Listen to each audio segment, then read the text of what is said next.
¿Qué tal amigos? ¿Cómo están? Nuevamente en un programa más de impacto psicológico. Hoy tenemos un tema que lo he seleccionado porque es muy interesante, pero es bastante complejo. Lo vamos a manejar desde la perspectiva médica y también lo vamos a manejar desde la perspectiva psicológica, no metiéndonos tan profundamente, pero sí manejando algunos aspectos que van a resultar bastante interesantes para el tema de hoy, que es la necrofilia. Y bueno, para esto tengo a una invitada de lujo que me hizo el favor de acompañarme este día. Ella es la doctora Ángela Delgadillo y es médico forense.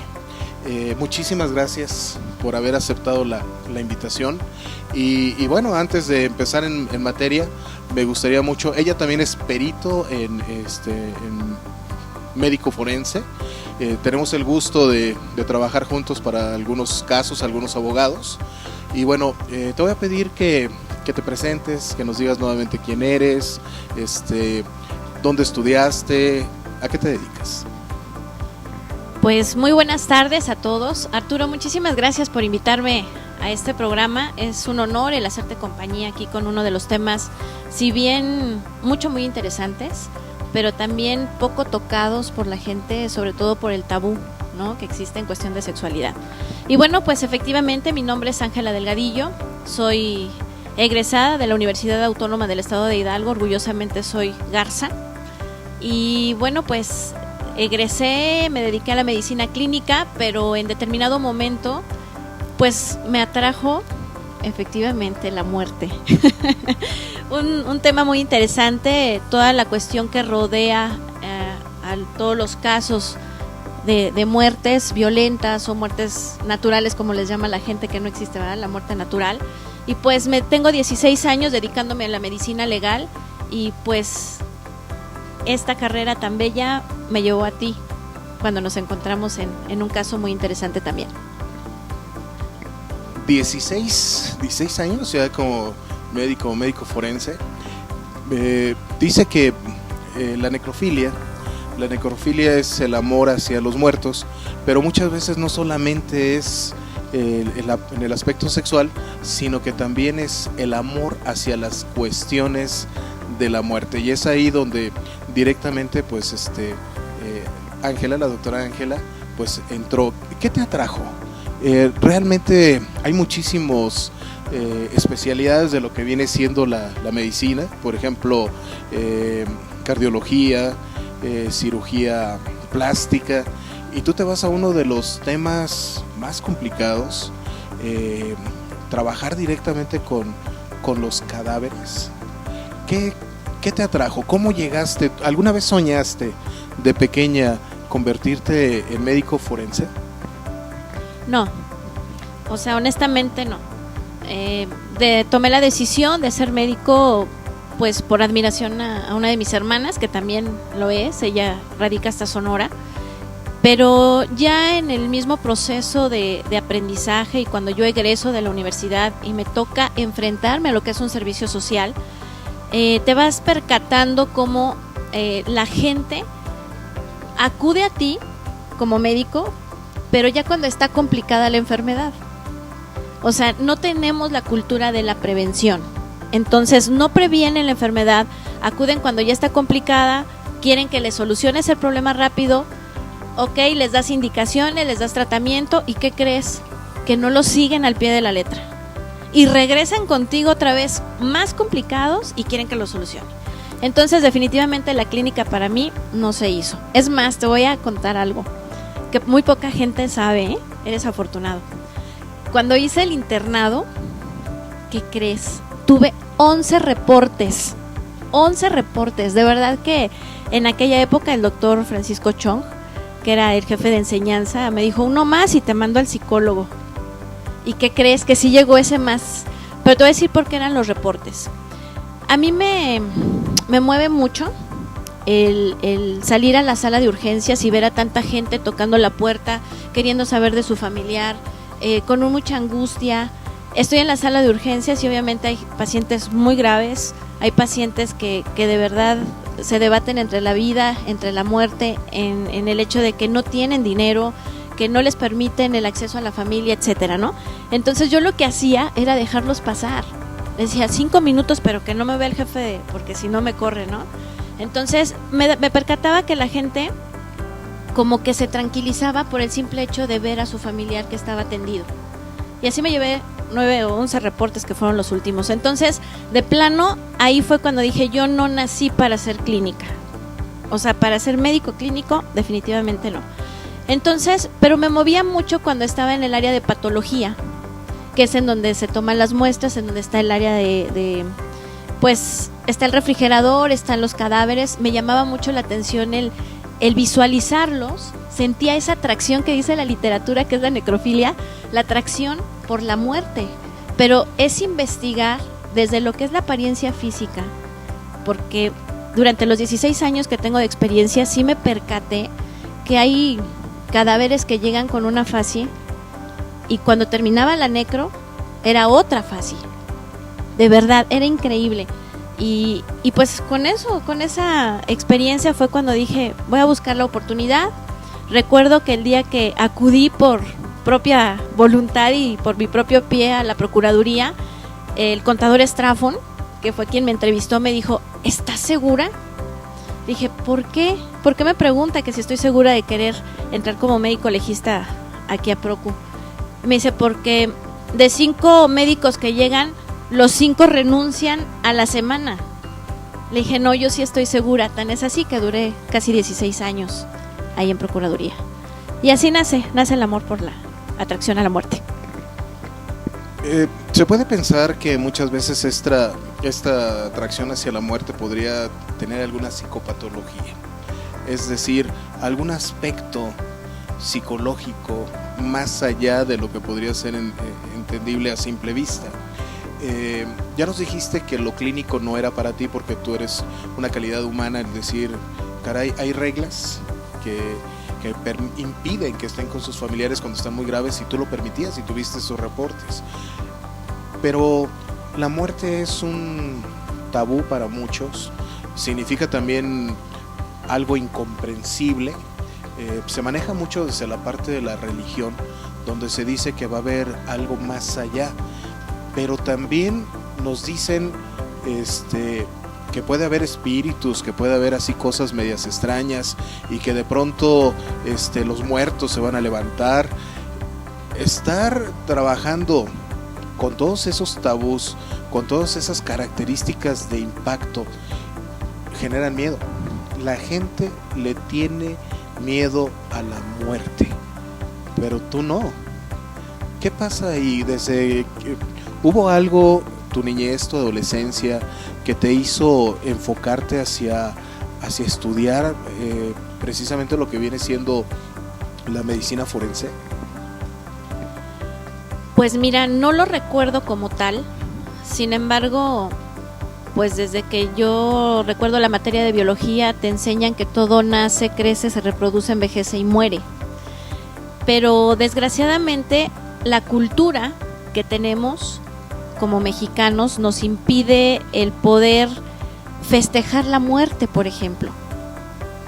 Y obviamente porque hay casos en los que pues la muerte es violenta, ¿no? No es lo mismo el que tu familiar fallezca a consecuencia de una enfermedad y ya venías como que preparándote para que eso suceda, a que alguien muere intempestivamente y sea por una causa violenta, que alguien le quitó la vida, ¿no?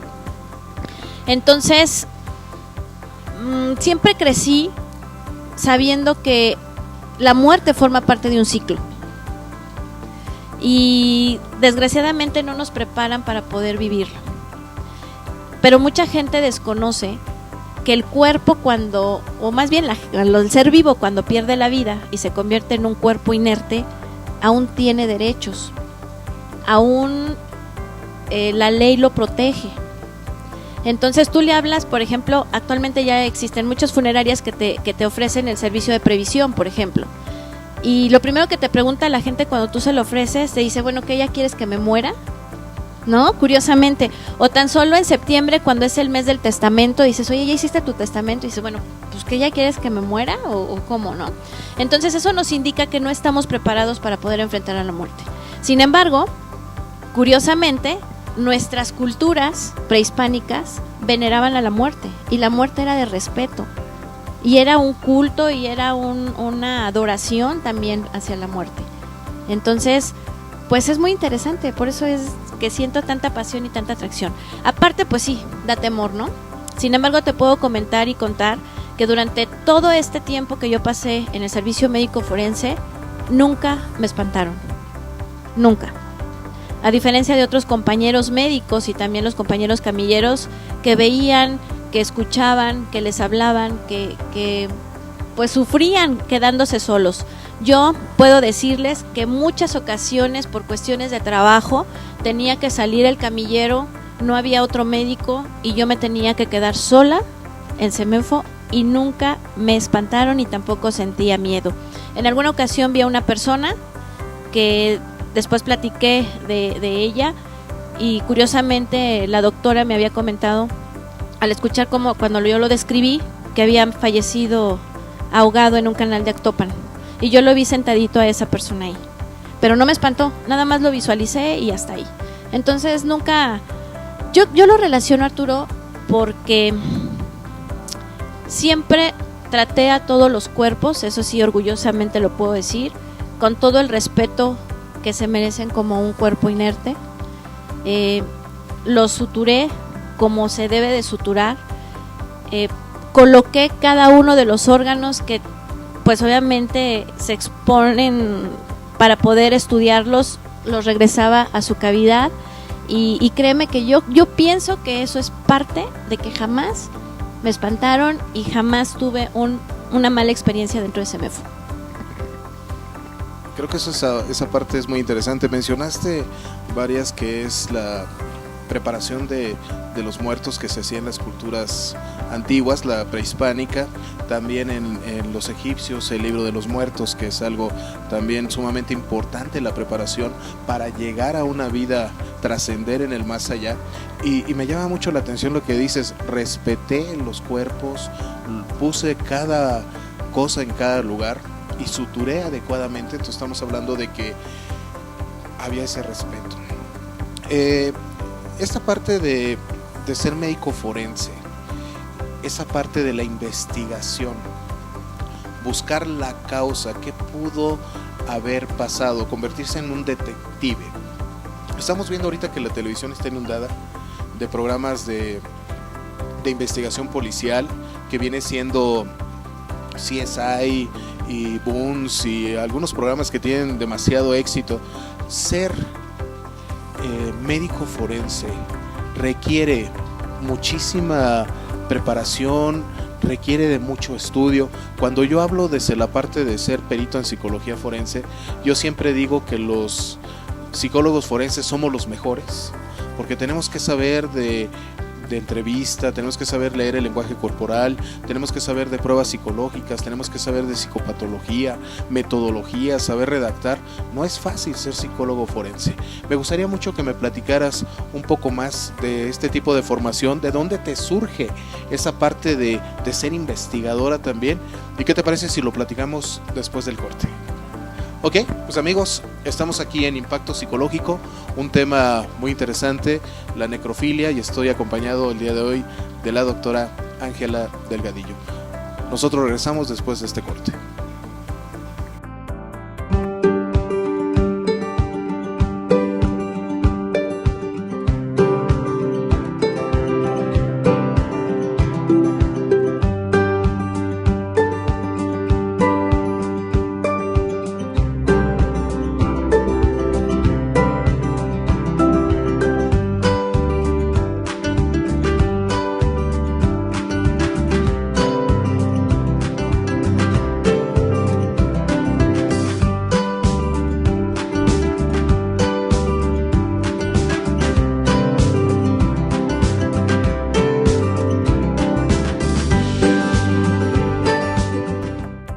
Bueno amigos, ya estamos aquí de vuelta después de estos cortes comerciales y estamos con el tema de la necrofilia, donde estoy muy contento de estar acompañado de la doctora Ángela Delgadillo, médico forense.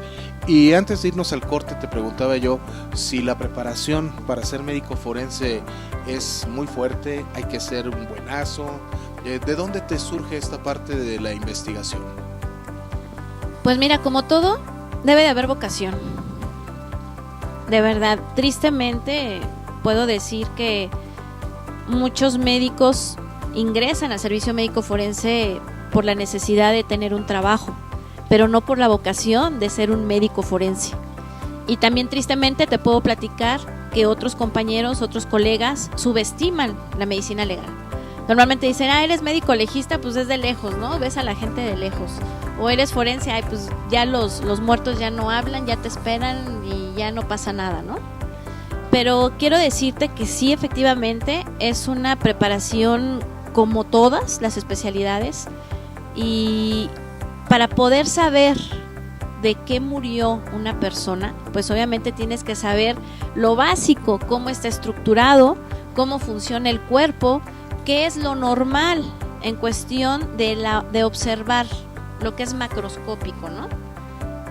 De qué color es el hígado, qué consistencia tiene el hígado. Cuando tú incides o cortas el hígado, pues si sale sangre, si no sale sangre, si está congestivo, si está pálido, si está color amarillo con grasa, ¿no? Entonces debes de aprender, insisto, qué es lo normal para poder identificar si está anormal.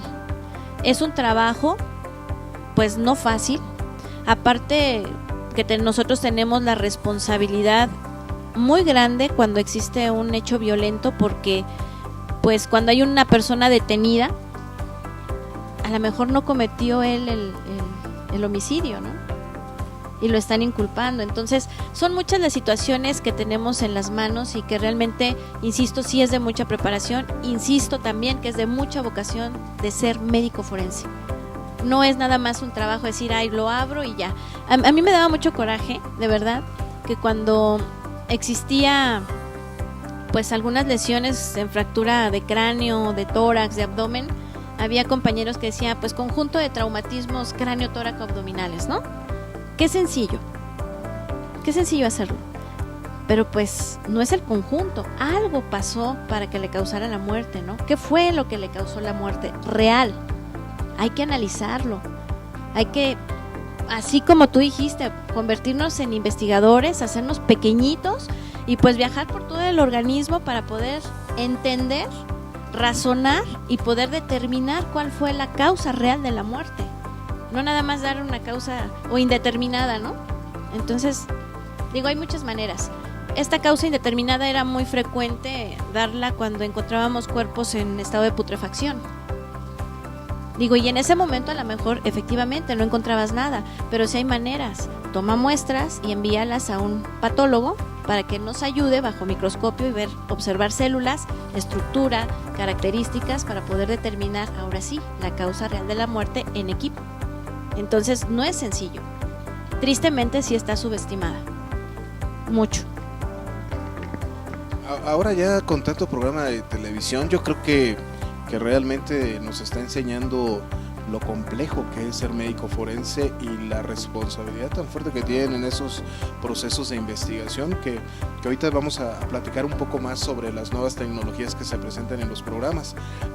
Siguiendo con tu plática, mencionabas un cadáver en estado de putrefacción.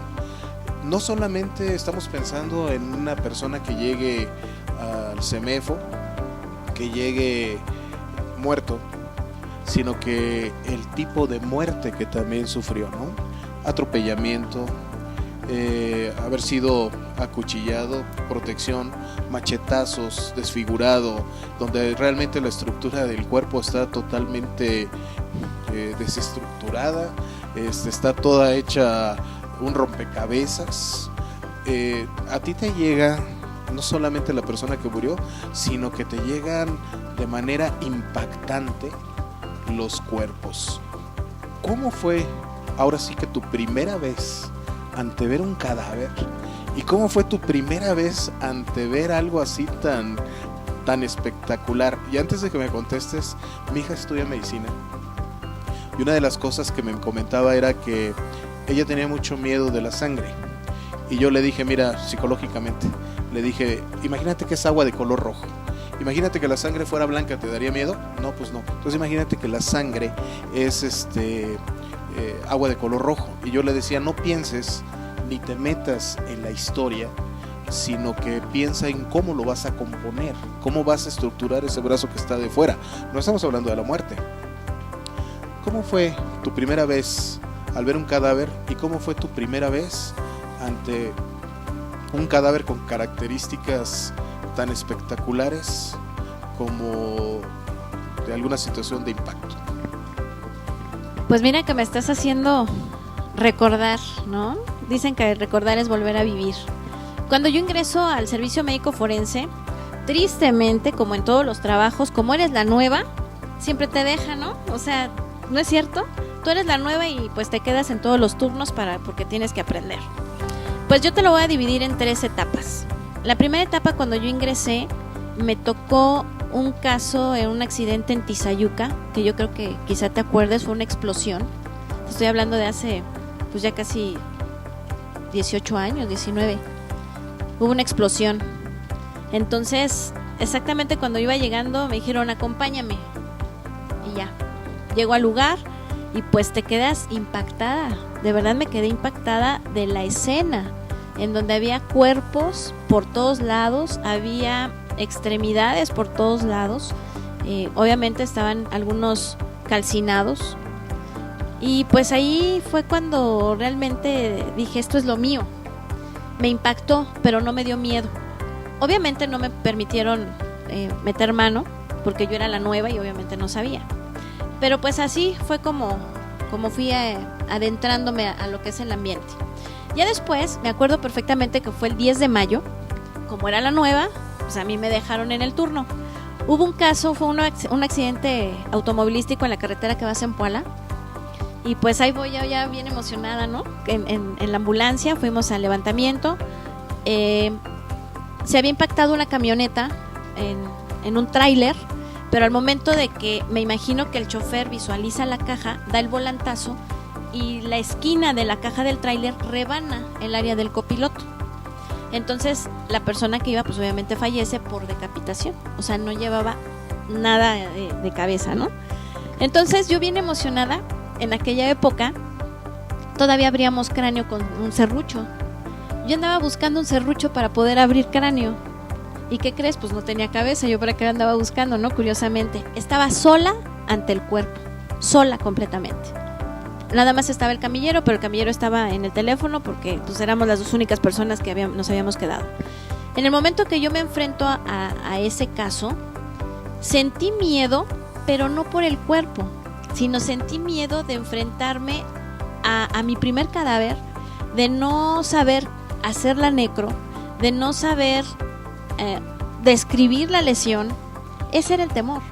Pero realmente el cuerpo no era miedo, porque al contrario, yo sentía esa adrenalina de poder investigar.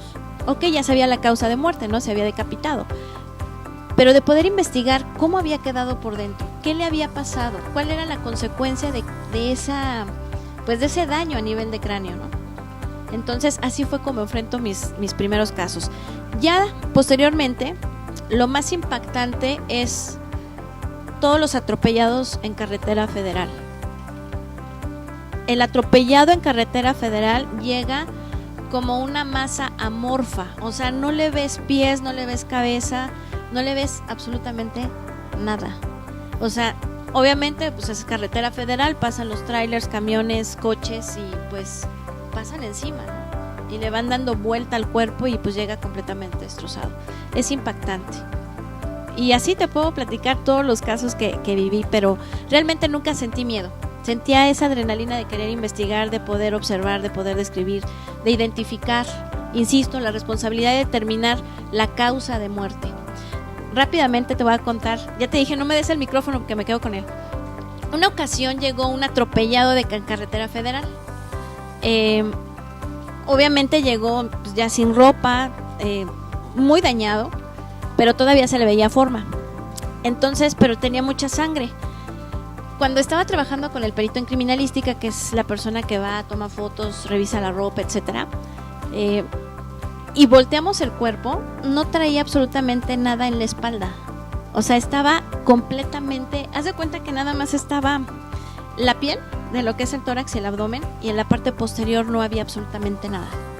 Cuando lavamos el cuerpo, para poder identificar lesiones y describirlas, me di cuenta que estaba herido con arma blanca, o sea, tenía muchas heridas, como si lo hubieran acuchillado, y realmente fue impresionante porque nosotros dijimos, no, pues es un atropellado, es sumamente rápido, ¿no? La necro. Pues ¿cuál rápido? Salimos 4 horas después, porque era un homicidio. O sea, no es lo mismo un homicidio doloso a un homicidio culposo, ¿no? Se lo atropellas, pero bueno, pues fue un accidente y no querías matarlo. Pero ya cuando ves que son heridas por arma blanca, con toda la intención de querer matarlo, y aparte aparentar que era un atropellado, pues se complica la situación y te cambia la escena, ¿no? Entonces ahí es en donde tienes que describir la lesión bien, perfectamente, para saber con qué se pudo haber producido la lesión. Y de ahí darle elementos a la policía para poder investigar. Entonces, no es nada sencillo.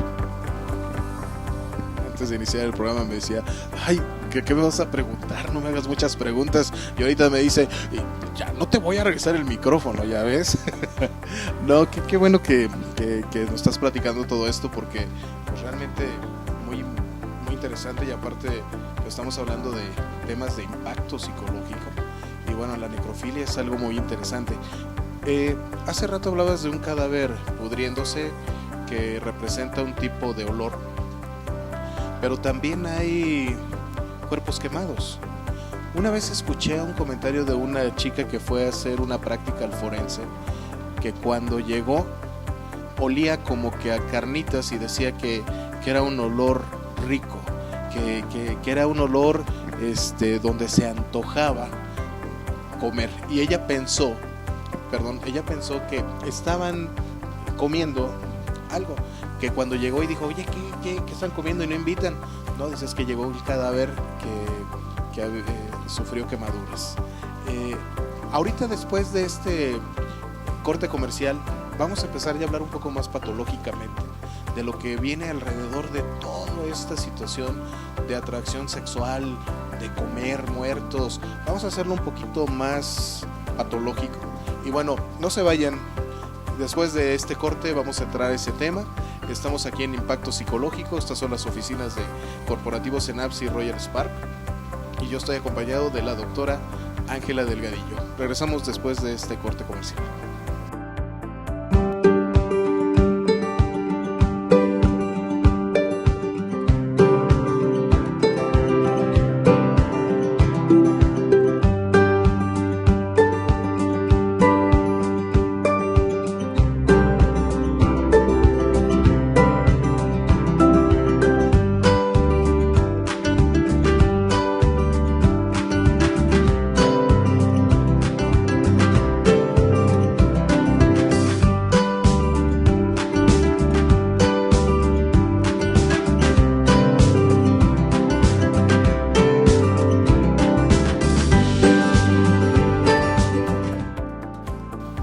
Amigos, nuevamente estamos aquí. Antes de continuar con todo este tema de la necrofilia, me gustaría mucho que nos dijeras, ya sé que eres perito, que nos dijeras dónde estás, dónde pueden contratarte, algún número telefónico. Este programa se transmite a través de internet, se transmite a través de YouTube, así que va a llegar a todo el mundo. Así que a lo mejor de aquí a mañana te invitan a una conferencia a nivel internacional. Entonces, ¿dónde te encontramos? ¿Qué tipo de servicios ofreces? Y algún número telefónico en el cual te podamos localizar. Claro que sí, muchísimas gracias, Arturo. Pues mira, conformamos un equipo de trabajo y le llamamos Laboratorio de Especialidades Forenses. Estamos trabajando un químico, una criminalista, obviamente yo como médico. Hay un amigo psicólogo que está aquí sentado y que también ha participado con nosotros. Y bueno, pues las oficinas están en Punta Azul, en Avenida Gabriel Mancera, número 429, en el fraccionamiento Punta Azul. O nos pueden encontrar también pues en el teléfono 771-127-3013. Cualquier situación de peritajes de cualquier área forense, pues estamos para servirles. Excelente, excelente. Ya formamos un equipo de trabajo y la verdad es un honor haberte conocido y trabajar junto a ustedes, a su equipo.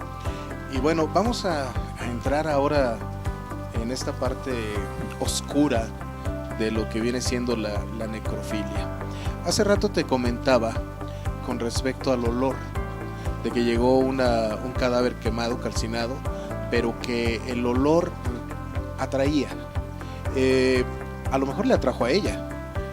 ¿Qué pasa ahí? ¿La carne humana tiene algún tipo de olor que puede resultar agradable? Pues normalmente no. Además también hay que analizar de qué persona estamos hablando. No es lo mismo una persona delgada a una persona que tiene sobrepeso. No es lo mismo una persona que falleció en una zona fría a una persona que falleció en una zona cálida, ¿no? Por ejemplo, en el Real puede morir una persona a la misma hora que murió y en las mismas condiciones y el mismo físico o en cuestión de complexión a otra que murió en Huejutla. Y el olor es completamente diferente por la cuestión climática y la propia evolución del estado de putrefacción. Pero hablando anormalmente, pues te puedo comentar que las parafilias, eso es, ¿no? Lo anormal. Y de hecho, hace un rato te comentaba que curiosamente, pues leyendo un poco, la literatura establece o se va por dos áreas. La primera, necrofilia, la atracción a lo relacionado con la muerte y a la propia muerte. Pero también en cuestión sexual, pues es la atracción para todo lo relacionado con el sexo, con un cadáver. Entonces, anormalmente pues sí, hay aromas que te atraen o que te llaman la atención o que pues tú sabes más de esto, ¿no? Que llega el momento en que te excita, ¿no? Fíjate que ahorita se me vino a la mente un caso.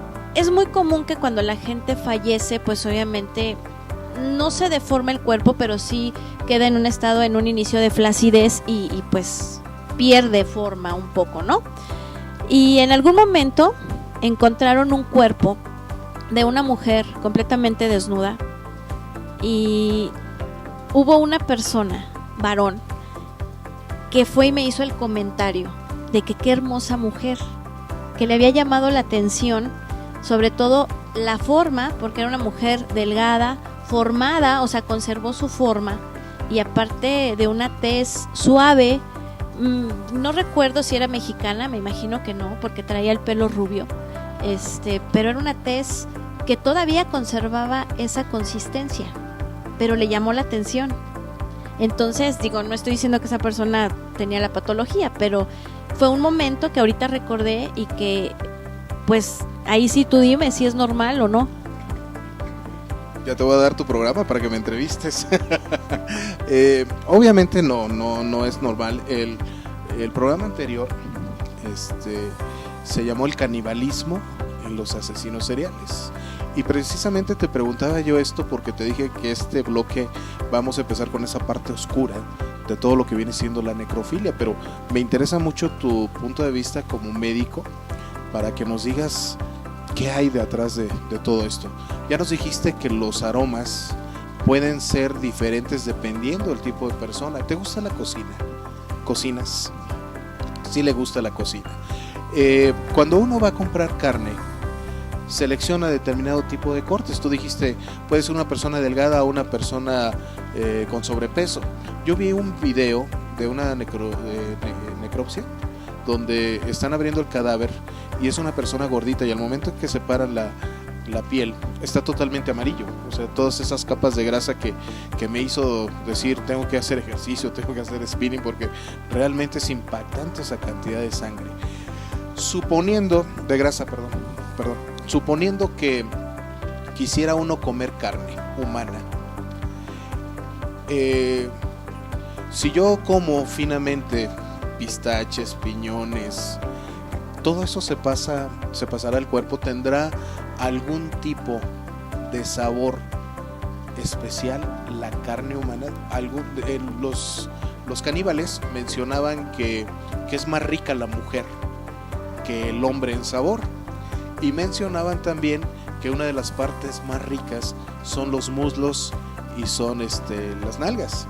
Entonces, ¿tú qué piensas? O sea, como médico, ¿el ser humano tendrá algún sabor especial? Pues mira, comparándolo con la carne de res o de cerdo, pues realmente lo que comemos es músculo. Y sí voy a comentar que en la experiencia que tuve en CEMEFO, al momento que me tocó un cadáver calcinado, tiene razón la chica que te comentó. Sí huele a carne de algún restaurante aquí cerca, que no le vamos a hacer el comercial, pero sí tiene ese aroma a rico, ¿no? Entonces, inclusive al momento de hacer el corte, cuando tú visualizas cómo se encuentran los pectorales, por ejemplo, que es músculo, tiene un color muy similar a la carne que consumimos. Inclusive me tocó hasta cuando se está escurriendo el juguito, cuando la carne está en su punto, por así decirlo, así se ve, tal cual. Entonces, ahora tú me preguntas que si tendrá un sabor especial. Yo creo que el dicho que dice que somos lo que comemos, más que lo que comemos es lo que absorbemos, porque una persona puede llevar una dieta estricta, pero a lo mejor no tiene la capacidad de absorción en cuestión de nutrientes, entonces no absorbe lo suficiente y puede ser que nada más esté absorbiendo cosas que no se deben, ¿no? Entonces considero que sí cambia mucho el sabor de una persona a otra. Ahora, ¿por qué los muslos y las nalgas son lo más rico? Porque es músculo, es en donde tenemos la mayor cantidad de músculo, aparte de lo que es el tórax. Entonces, pues ahí está la respuesta. Sí cambiamos. Obviamente la alimentación es importantísima para poder tener un sabor rico. Hay que comer nutritivamente, porque desgraciadamente nos gusta todo lo ácido y que es dañino. Esa cuestión del pH es importante, ¿no? Hay que buscar todo lo alcalino, la fruta, la verdura, lácteo, porque toda la chatarra, el refresco, las grasitas, la carnita, la barbacoa, es dañino. Entonces, pero sí nos hace cambiar de sabor.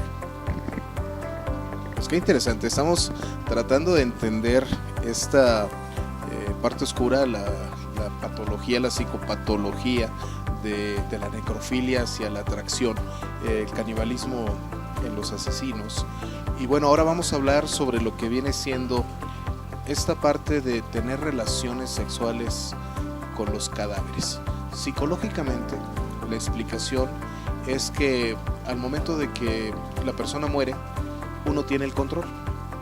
Es decir, esa persona no te va a decir que no a cualquier tipo de práctica sexual que quieras. Por ejemplo, que vamos a hacer la hurracarrana. Ay, no, la hurracarrana no me gusta. Que vamos a hacer la del ventilador. No, la del ventilador no. Siempre me preguntan la del ventilador. Al final del programa voy a dar los datos. Cuando una persona muere, ya no te puede decir que no. Entonces, psicológicamente hablamos nosotros que es una forma de ejercer control. Vamos a hablar desde la parte médica. Los asesinos no solamente han tenido prácticas inmediatas, sino que entierran los cadáveres, los desentierran y vuelven a tener práctica sexual con los cadáveres. Hace rato hablabas de la rubia que estaba en el CEMEFO y decías que tenía una piel que todavía se veía atractiva, ¿no? Hablabas en el primer bloque de la fascia, que siempre hay un rigor mortis, ¿no? En este caso, si uno quiere tener relaciones sexuales con alguna persona, hablamos del caso de la vaginitis, donde no hay lubricación y que esto impide de alguna manera que exista una penetración. ¿Qué pasa con el cadáver? El cadáver no lubrica, debe de haber estrechez, tiene que ser penetrado por un pene pequeño.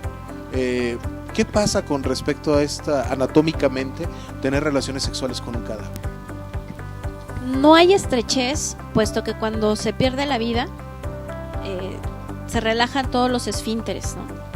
Entonces las personas, me tocó cadáveres varones que eyaculaban. O sea, realmente encontrabas la mancha en el pantalón de una eyaculación. Otros orinan y hay algunos otros que defecan. Y hay otros que hacen las tres cosas, ¿no? Entonces también depende qué tipo de muerte hayan tenido. Pero aquí la situación es de que al momento que se relajan todos los esfínteres, podemos encontrar, por ejemplo, en el orificio anal, completamente abierto. O sea, ya perdió la vida, se relajó esfínter y está abierto.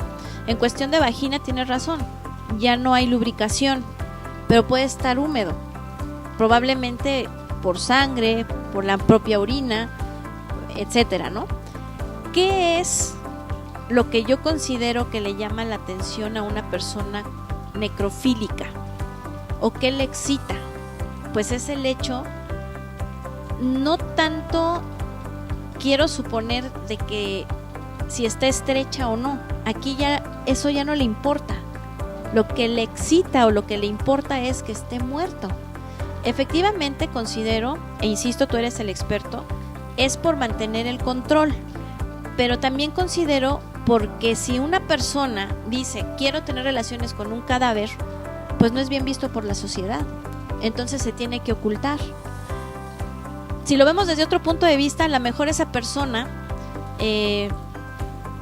pues quiso mucho a la fallecida o al fallecido.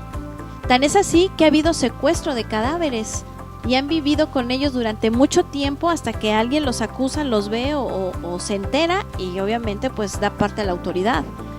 Pero pues esa pasión, esa inclusive puede haber sí el apasionamiento, pero también que esté completamente aferrado a esa persona y que no logre dimensionar pues que ya perdió la vida y que ya está ahí y que tiene obviamente que darle la oportunidad de poder pues trascender, ¿no? Entonces no, yo considero que no es tanto la cuestión de estrechez en cuanto a vagina, sino es otras cosas. Vaya, qué interesante, estoy aprendiendo mucho en este programa, de veras que gracias, porque normalmente siempre traigo especialistas en psicología, pero ahora precisamente te quise invitar a ti porque esa era la parte que me atraía sobre este tipo de conocimiento. Yo había pensado que había estrechez, porque una vez hace muchos años tuve la triste experiencia que murió un abuelito de una novia que tenía yo, y pues ellos no compraron caja porque lo iban a quemar, pero en el momento en que lo estaban velando, su abdomen crecía.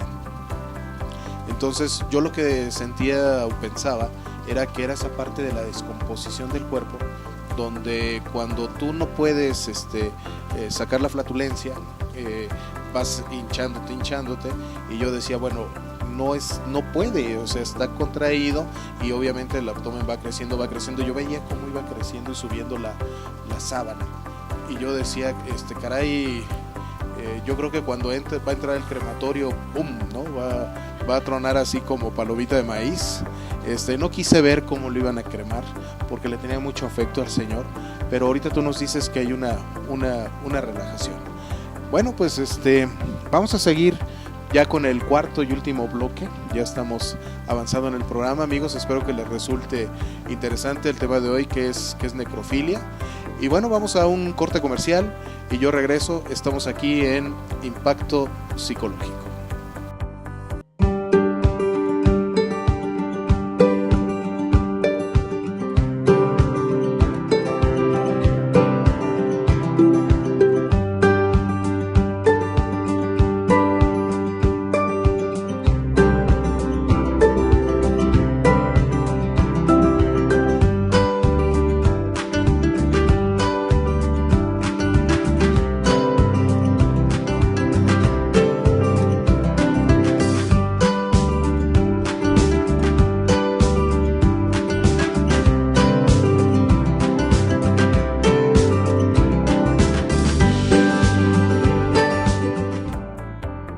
Bueno, amigos, estamos llegando ya al final prácticamente ya de este programa de impacto psicológico que se llama necrofilia.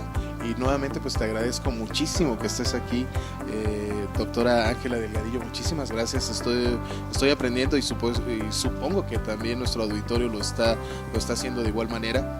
Y bueno, antes de entrar en materia, yo quiero invitarlos a que conozcan nuestras nuevas instalaciones, que es Corporativo Cenapsi y Royal Spark. Ya tenemos todo lo que viene siendo consulta psicológica, nutrición, tenemos terapia de niños, autismo, spinning, tenemos también spa, tenemos masajes y todo lo que viene siendo relacionado con la capacitación.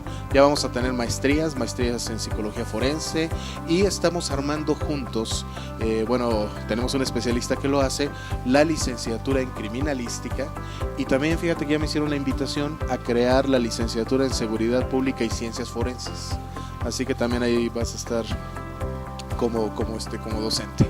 Y bueno, a mí me pueden localizar en el teléfono de Cenapsi, que es el 01-771-714-2868. Y bueno, vamos a continuar con el tema de la necrofilia, y estamos hablando de esta parte psicopatológica de lo que viene siendo la muerte. Y hace rato te decía yo que en una experiencia donde estuve con la muerte del abuelito de una novia que tuve, yo veía cómo el cuerpo se iba inflando, y que yo sentía que en lugar de relajación de esfínteres, yo decía pues debe ser la contracción, y que obviamente a través de la flatulencia bajar todos esos gases que tienen ahí. ¿Ahí qué pasa? Y otra pregunta que quedó en el aire, estos asesinos enterraban los cadáveres, los desenterraban después de 1 mes, 2 meses, y volvían a tener práctica sexual con el cadáver. Yo no soy forense, yo obviamente médico forense, yo no sé si el grado de descomposición del cadáver, si el olor, si ya todavía hay piel, ¿qué se puede tener ahí de relaciones? Son esas dos preguntas, el por qué se inflan y con qué tienen relaciones sexuales a los 2 meses con el cadáver. Pues mira, vamos a contestar el por qué se inflan. Durante el proceso propio de descomposición, en todos los seres vivos existe algo que se llama microbiota. ¿Qué es eso? Son todas las bacterias que tenemos en el organismo, pero que son de beneficio para la propia metabolismo que tenemos. Entonces, en el intestino grueso tenemos la mayor cantidad de bacterias. Estas bacterias se caracterizan porque no consumen oxígeno, no viven con oxígeno. Por eso se les llama anaerobias. Quiere decir que toda su supervivencia y su metabolismo bacteriano se lleva a cabo a través de todo menos oxígeno. Pero se caracterizan por la producción de gases. Entonces, eso es normal y eso es en vida. Cuando una persona fallece, pues las propias bacterias empiezan a trabajar y empiezan a producir gas. ¿Por qué nosotros no nos inflamos? Que algunos sí, por así decirlo. Pues porque tú ya lo dijiste, se canalizan gases. Entonces como que se compensa, ¿no?, la función de la bacteria, pero a la vez pues el que se deseche a través de la flatulencia. Existen personas que sufren de colitis. ¿Has escuchado hablar de la colitis? Se inflama el intestino grueso. Entonces disminuye su movimiento y a la vez pues no es de que aumente el metabolismo bacteriano, sino que las bacterias empiezan a actuar de manera normal, pero como el intestino camina lento, pues hay una mayor cantidad de gas. Entonces por eso la gente se inflama. Yo creo que algunas personas que nos están viendo se van a identificar, ¿no? De que dicen, comí frijoles y me hizo daño, ¿no? Como que me inflamé. O comí un plátano y también me inflamé, ¿no? Esa es la razón. Hablando en cuestión de cadáver, eso es lo que sucede. Ahora, ¿qué pasa cuando una persona ya está, cuando un cadáver ya pasó al proceso de putrefacción? Quiere decir que en ese momento ya se terminó la rigidez cadavérica. Cuando una persona muere, empieza la rigidez. Lo primero que se pone rígido son los músculos de la cara, los maceteros. Por eso es que es difícil el poder retraer la mandíbula, no la podemos abrir, están completamente contracturados. Y después empieza a descender. Eso es hasta las 12 horas. Después de las 12 horas regresa la relajación, quiere decir que ya empieza a estar flácido el cuerpo. A las 24 horas ya está completamente flácido. Y después de esto, pues ya empieza todo el proceso de putrefacción. Ahora, ¿qué sucede con el proceso de putrefacción? Insisto, no es lo mismo morirse en el Real que morirse en Huejutla. Y ahí va la respuesta. También depende de dónde desenterró la persona el cuerpo después de 2 meses. Porque hay zonas, como es Guanajuato, en donde aún se conservan el cuerpo completo. Si decimos, esa persona se enterró en Huejutla, el propio calor hace que la descomposición sea más rápida. Entonces, al momento que tú desentierras a una persona o exhumas el cuerpo de una persona después de 2 o 3 meses, lo que vas a encontrar pues ya es completamente putrefacto. Puede ser que esté completamente inflado, y sobre todo en la zona de Huejutla, está con líquido, con un aroma fétido, inclusive pues empieza a actuar todo lo que es la fauna, ¿no?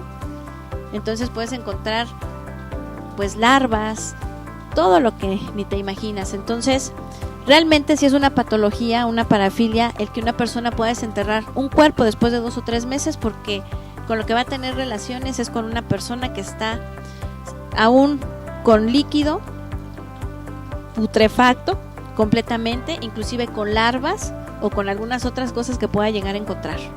Entonces pues yo no le veo lo excitante ahí. No, nada, tener relaciones sexuales con el cadáver es algo pues, realmente extraño. Entonces, a ver, esto me resulta interesante para que frenemos todo este tipo de situaciones de atracción hacia la necrofilia. Si una persona tiene relaciones sexuales con un cadáver después de 2 meses, ¿puede llegar a contraer algún tipo de enfermedad? O sea, el cuerpo está putrefacto, está en descomposición. ¿Se podría llegar, o de pronto se mete el pene en la vagina y sale una larva, o cómo está de bizarro esto? Bueno, antes de contestarte, quiero decirte que también hay algunos procesos para poder mantener el cuerpo pues en un estado, o detener el propio proceso de putrefacción. Entonces ahorita se me vino a la mente porque pues hay muchas películas. Tú sabes que hay muchísimas películas en donde pues nos demuestran esta parafilia, y la gente que tiene pues la intención de secuestrar a la persona, de quedarse con el cuerpo, lo prepara para que obviamente pues aguante todo lo que es el propio proceso de putrefacción. Por ejemplo, existe ya se me olvidó, a ver, recuérdame, ¿cómo se llama cuando disecan cuando disecan a los cuerpos?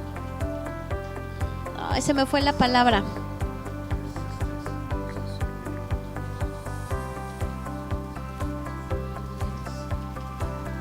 Bueno, taxi no, ese no.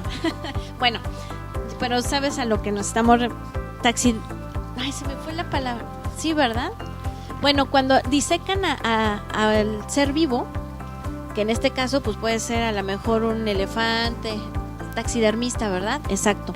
Hay personas que se dedican a eso y obviamente preparan el cuerpo para poder mantenerlo. De verdad. Entonces, ahí viene otra parte. La gente sabe que el cuerpo se descompone, pero busca la manera de poder mantenerlo para poder continuar teniendo relaciones sexuales. Porque digo, si no lo preparas, pues el propio proceso es natural, se va a descomponer y no lo vas a lograr mantener fijo o sostenerlo, porque se va a empezar a, pues, inclusive te quedas con la piel. Entonces, yo creo que lo preparan. Bueno, esto ya estaríamos hablando en la parte de investigación forense, como alguien que conoce sobre este tipo de procesos. Si me preguntas a mí, pues prácticamente no. Vamos a hablar ya rápidamente, estamos ya sobre el tiempo y quiero pues cerrar ya con algo más sencillo y menos impactante para nuestro auditorio. ¿Cómo está la psicología forense en México? Vemos programas donde salen computadoras y una serie de elementos interesantes. ¿Los médicos forenses tienen así esa tecnología? No, definitivamente no. Mira, la diferencia es de que en Estados Unidos pues tienen todo a la mano, o sea, todo en cuestión tecnológica, ¿no? Y realmente, por ejemplo, el médico forense forma parte del proceso de investigación, o sea, él no se va del caso hasta que no esté o cerrado porque fue aclarado o cerrado porque de plano no lograron aclararlo, ¿no? Pero en los programas siempre sale aclarado. En este caso, nosotros formamos parte de un equipo de investigación, pero nuestra función como médicos es hasta dar la causa real de la muerte. Después de dar la causa de muerte a la gente del Ministerio Público, ya no volvemos a saber del caso nunca más, tristemente, porque pues ojalá pudiéramos intervenir o seguir el proceso, ayudarles en determinadas situaciones, pero aquí en México no se sigue, o por lo menos en Hidalgo no es así. Entonces se coarta esa participación como equipo de trabajo. Bueno, pues no dejamos de ser programas de televisión donde observamos que hay una tecnología impresionante. Y bueno, amigos, pues estamos ya finalizando el programa. Muchísimas gracias a todos los que nos hicieron el favor de seguirnos a través del canal de YouTube, el programa Impacto Psicológico, la productora Habibi Televisión. Gracias a los que estuvieron siguiéndonos en transmisión en vivo a través de Face. Como les decía, más adelante vamos a hacer transmisión también a través de la plataforma de Cenapsi para que podamos interactuar, también preguntas del auditorio. Te hago la invitación para que regreses en otro programa. Muchísimas gracias. Parte 2. Necrofilia parte. Decía, ay, ¿de qué me vas a preguntar? Y ahorita ya nos alargamos, ¿no? Pues yo encantado, de veras te agradezco muchísimo. Ha sido un programa muy interesante, tu conocimiento, tu ayuda, creo que nos ilustró mucho. Muchísimas gracias, en verdad.